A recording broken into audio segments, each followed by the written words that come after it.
ทุกคนทุกมื้อ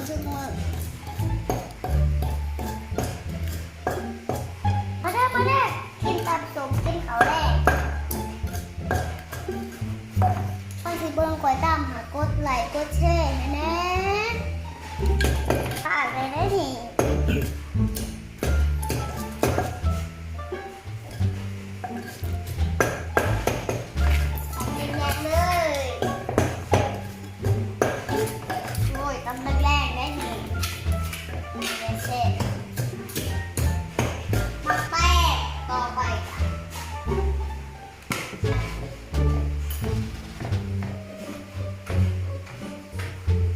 ฟิวก็มีแต่อยากกินตำคอยไม่เชื่อค่ะไก่สีแดงเลยนี่อดใจรอดิ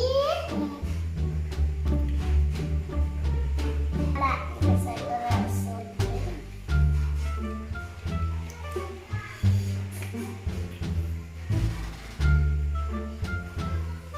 ตรงแน่นอนเจ็ดทองเลยทุกคนว่าจะมองมันซีโม่แหละมันเป็นกี่เคยดู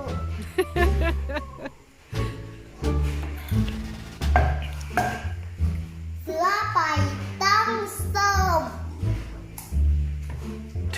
2,000 years later.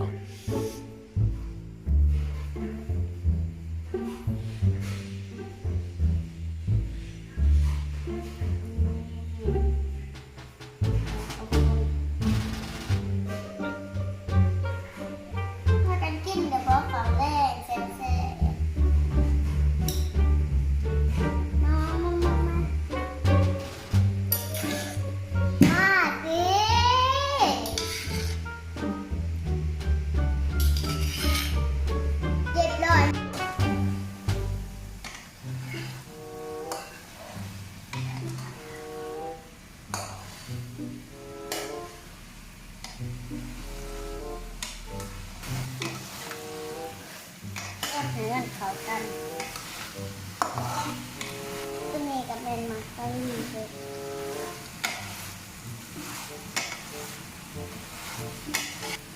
บอกเสร็จสุดยอดนะคะเลย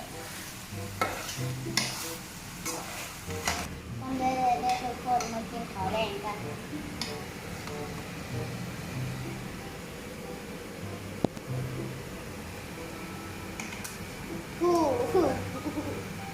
หนวดน้ำมันหนวดน้ำเสร็จแล้ว